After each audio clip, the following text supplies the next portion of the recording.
दोस्तों, लालच बहुत बुरी बला है। कई बार इंसान लालच में कुछ ऐसा कर जाता है जिसकी सजा उसकी कई पीढ़ियों को भुगतनी पड़ती है।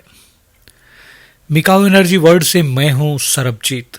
उम्मीद करता हूं कि आप सब बहुत अच्छे से होंगे और खुश होंगे।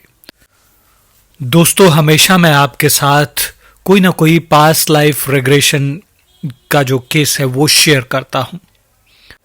कोई ऐसी रेग्रेशन की स्टोरी आपके साथ शेयर करता हूं जो कहीं ना कुछ हमें सिखा जाती है। लेकिन आज जो केस मैं आपके साथ शेयर करने वाला हूं ये किसी पास्ट लाइफ का नहीं है, बल्कि प्रेजेंट लाइफ का ही है। प्रेजेंट लाइफ में भी हम लोग बहुत कुछ करते हैं, बहुत कुछ ऐसा करते हैं जो हम अपने लालच के लिए करते हैं, लेकिन वही लालच ना जाने कितने लोगों की जिंदगी बर्बाद कर देता है। इस बात का हम अंदाजा भी नहीं लगा सकते। अभी हाल ही में मेरे पास एक केस आया। मुझे एक लड़की का कॉल आता है। मैं उनका असली नाम नहीं लूंगा, यहां मैं उन्हें एक काल्पनिक नाम दे देता हूं, पूजा। पूजा नहीं चाहती थी कि उनका ये केस जो उन्होंने मेरे साथ डिस्कस किया मैं इसे आप लोगों के साथ शेयर करूं, लेकिन मेरे बहुत समझाने पर या रिक्वेस्ट करने पर उन्होंने मुझे इस चीज़ की परमिशन दे दी, लेकिन अपने नाम गुप्त रखने को कहा। ये केस ऐसा था जिसने मेरी भी हालत ख़राब कर दी जब मैंने उनकी पूरी स्टोरी सुनी। पूजा बताती हैं कि उनका एक भरा पूरा परिवार था, उसके 2 भाई, माँ बाप और वो। लेकिन आज उसके परिवार में कोई नहीं बचा सिवाय उसके और उसके बड़े भाई के। अब उसके बड़े भाई को भी चेन से बांध कर रखा जाता है और पूजा अपने ही घर नहीं जा सकती डर की वजह से। पूजा के भाई को एक सेंटर में रखा हुआ है जहां उसे चेन से बांध कर या जंजीरों से बांध कर रखा जाता है। पूजा से अपने भाई की ये हालत देखी नहीं जाती, इसीलिए पूजा ने हमसे कांटेक्ट किया कि वो एक पास्ट लाइफ रिग्रेशन करवाना चाहती है ताकि जान सके कि ऐसा क्या हुआ जिसकी वजह से हमारे घर परिवार की ऐसी हालत हुई और आज मेरे भाई के साथ ऐसा हो रहा है, मेरे भाई की ऐसी हालत हो चुकी है। अब पूजा की ये बात सुनकर मैंने उसे जवाब दिया कि आपके भाई का पास्ट लाइफ रिग्रेशन किया नहीं जा सकता क्योंकि वो अभी नॉर्मल नहीं है, और आपका अगर मैं पास्ट लाइफ करूं और उसका जानने की कोशिश करूं आपके थ्रू तो वो उसमें चांसेस बहुत कम हैं। मुझे 50-50 के चांसेस नजर आते हैं, इससे ज्यादा नहीं। लेकिन इससे पहले मैंने उनसे एक काउंसलिंग की, उसके बारे में जानना चाहा कि आखिर वो इस हालात तक पहुंचा कैसे, और आपका परिवार खत्म होने के पीछे कहानी क्या थी, रीजन क्या थी, ऐसा क्या हुआ कि आपके परिवार के सभी सदस्य ही इस दुनिया से चले गए। तो पूजा ने बताया कि जनवरी 2019 में उसके बड़े भाई की शादी हुई, जो सबसे बड़ा था। शादी बहुत धूमधाम से की गई, बहुत खुश थे सब लोग। शादी के कुछ महीने बाद ही हमारे घर के हालात बिगड़ने लगे। सबसे पहले पूजा के छोटे भाई की तबीयत खराब रहने लगी। अचानक से तबीयत इतनी बिगड़ने लगी कि वो धीरे धीरे बहुत कमजोर हो गया, बहुत वीक हो गया और घर से निकलना बिल्कुल बंद कर दिया उसने। जब उसे डॉक्टर्स को दिखाया गया तो किसी भी रिपोर्ट में कुछ नहीं आ रहा था। हर रिपोर्ट नॉर्मल आ रही थी। डॉक्टरों का कहना था कि उन्हें कुछ भी समझ नहीं आ रहा कि इसे आखिर हुआ क्या है। धीरे धीरे उसकी तबीयत इतनी खराब हो गई कि उसकी शक्ल इस तरीके की हो गई, इतना कमजोर हो गया कि उसकी शक्ल देखकर भी इंसान को डर लगता था। हमें किसी ने राय दी कि इसे किसी तांत्रिक को दिखाया जाए।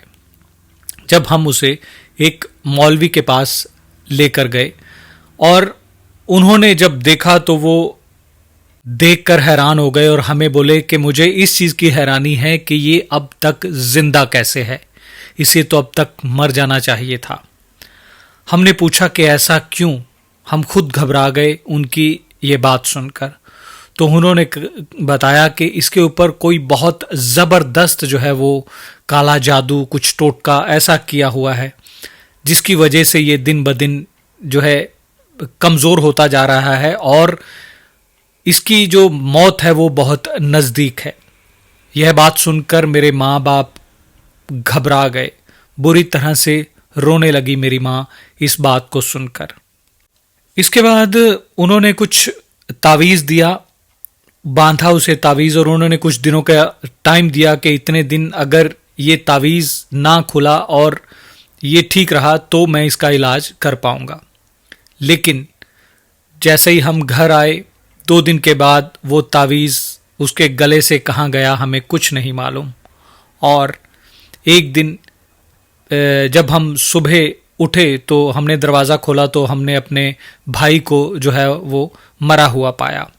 ये चीज़ देखकर मेरे माँ बाप की हालत बिल्कुल ख़राब हो चुकी थी। हम सब बहुत परेशान हो चुके थे। किसने आखिर हमारे साथ ऐसा किया कि मेरा जवान भाई जो है वो इस दुनिया से चला गया। हमने तो कभी किसी का बुरा भी नहीं किया और मेरे माँ बाप इतने सीधे थे कि जो किसी का बुरा करने के बारे में सोच भी नहीं सकते। मेरे पिताजी जो थे वो एक फौजी थे, तो वो इन चीज़ों को ज़्यादा मानते भी नहीं थे, जादू टोना इन चीज़ों को। मेरे भाई की मौत को करीबन 4 महीने गुजर चुके थे और एक दिन हमारे घर के दरवाजे के सामने कुछ एक छोटा सा मटका जैसा, कुछ सिंदूर और कुछ ऐसी चीज़ें मिली। लेकिन जैसे ही मेरी माँ उठी तो मेरी माँ की आदत थी कि सुबह उठ के पूरे घर में झाड़ू लगाना, सफाई करना, जैसा शुरू से उनका रूटीन रहा। और माँ आखिर माँ होती है तो माँ के दिल में वही डर रहता है कि मेरे बच्चे का कोई नुकसान ना हो जाए।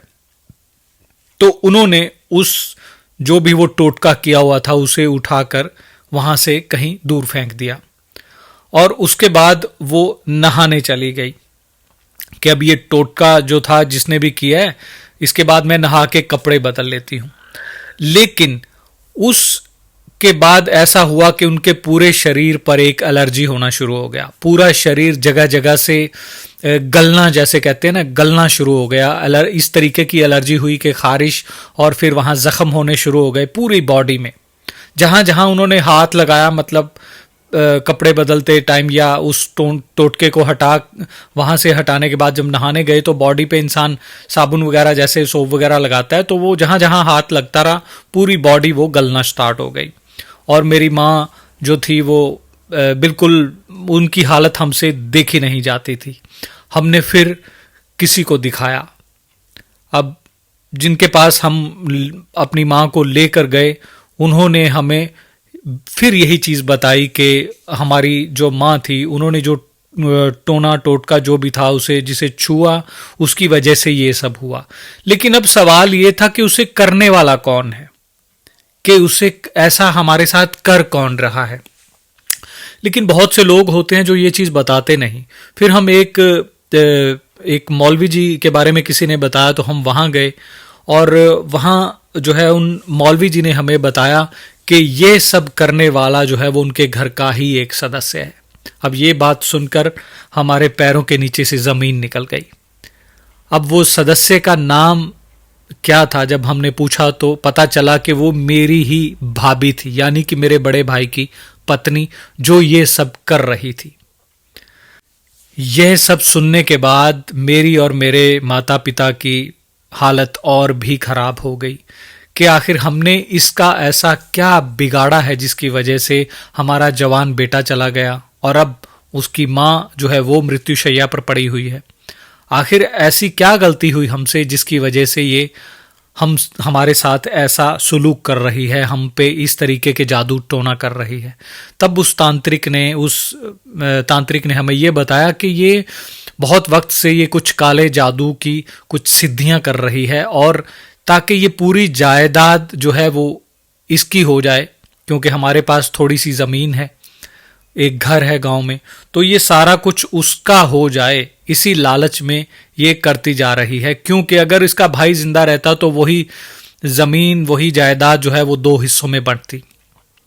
और इसीलिए इसने जो है वो पूजा के छोटे भाई के ऊपर जो है वो एक जादू टोना किया, और वो इतना खतरनाक था कि उसके जो अंडरगारमेंट्स होते हैं वो लेकर, जैसे अब घर में तो हम लोग ये चीज़ का अंदाज़ा भी नहीं लगा सकते कि कपड़े धोए सूखने के लिए डाल दिए, तो उसके अंडरगारमेंट्स पर ये जो काम है ये किया गया। और उसके बाद उन्होंने बताया कि इस औरत ने उसे किसी चीज़ में, किसी लिक्विड में, जैसे चाय या जूस या कुछ भी लगा लो, उसे अपना डिस्चार्ज भी पिलाया, जो कि सबसे ज़्यादा खतरनाक है, जो सीधे सीधे आपकी जान ले लेगा, आपको पागल कर देगा।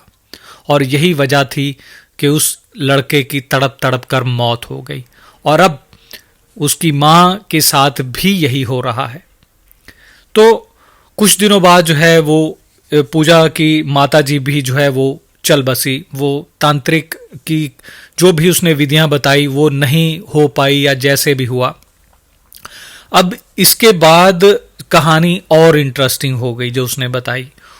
अब हुआ ये कि उसकी जो भाभी, पूजा ने बताया कि जो उसकी भाभी है वो शायद कुछ ऐसा, जो भी कुछ वो जादू टोना करती थी। अब उसके बाद ये बात फैलने लगी, तो गांव के कुछ लोगों ने उसे रात के वक्त, रात करीबन 2 बजे के वक्त, गांव वालों ने उसे बिल्कुल निर्वस्त्र, यानी कि बिना किसी कपड़ों के, न्यूड हालत में उसे खेतों में, गांव के बाहर खेतों में कुछ साधना करते हुए देखा।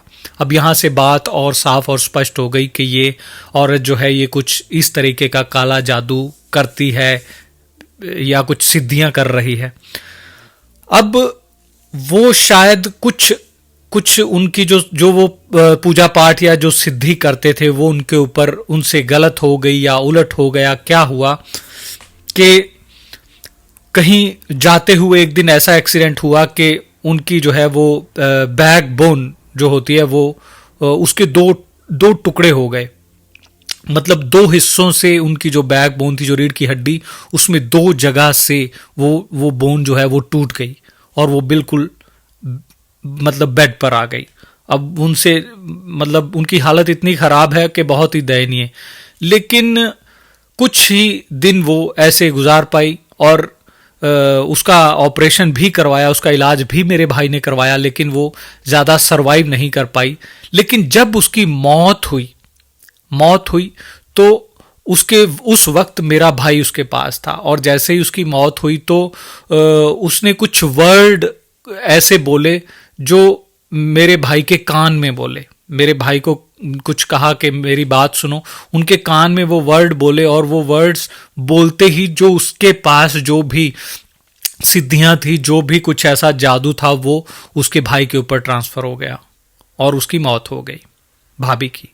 अब उस दिन से भाई ने, जो कि अभी जिसको चेन से बांध कर रखा हुआ है, उसने वो हरकतें करना शुरू कर दी। मतलब बिल्कुल पागल हो गया, और कई बार जब वो इतना ज़्यादा अग्रेसिव हो जाता था, गुस्सा होता था, मुझे भी मारता था और मेरे पिताजी को भी मारता था। और गांव में अगर कोई कुछ बोल दे तो उसे भी वो मारना पीटना शुरू कर देता था। मतलब उसकी हालत पागलों जैसी हो गई। और जब वो बहुत अग्रेसिव होता था तो उसकी आवाज़ अचानक से चेंज हो जाती थी। अब हमें इतना डर लगता था कि हमें हर वक्त यही डर रहता था कि पता नहीं किस वक्त क्या हो जाएगा हमारे साथ। और ठीक ऐसा ही हुआ। कुछ टाइम बाद मेरे पिताजी के साथ वो एक दिन बहुत उसने झगड़ा किया, और उस झगड़े में हाथापाई हुई, और उसने कुछ चीज़ जो थी, एक रॉड जैसा, वो मेरे पिताजी के सर में मारा, और मेरे पिताजी की वहीं ऑन द स्पॉट जो है वो डेथ हो गई। अब इसके बाद सिर्फ मैं बची थी। उसे पुलिस के हवाले कर दिया गया, और उस हालत में पुलिस भी उसे नहीं रख सकती थी, तो उसे वहाँ से एक पागल खाने में, लगा लीजिए कि एक ऐसी जगह, एक ऐसे सेंटर में ट्रांसफ़र कर दिया गया जहाँ उसको अब चेन से बांध कर रखा हुआ है। मैं अपने मामा के घर पर रह रही हूँ, लेकिन अब मेरा ना तो कोई फ्यूचर बचा है, मुझे कुछ भी नहीं पता कि मुझे क्या करना है ज़िंदगी में और क्या मेरे साथ होगा। मैं इतनी ज़्यादा डिप्रेशन में हूँ, मतलब मेरी हालत बहुत ख़राब है। पूजा जी ने हमें ये चीज़ें बताई, लेकिन फिर भी उसकी बहन है तो कहीं ना कहीं फिर भी एक सॉफ्ट कॉर्नर उसके दिल में है।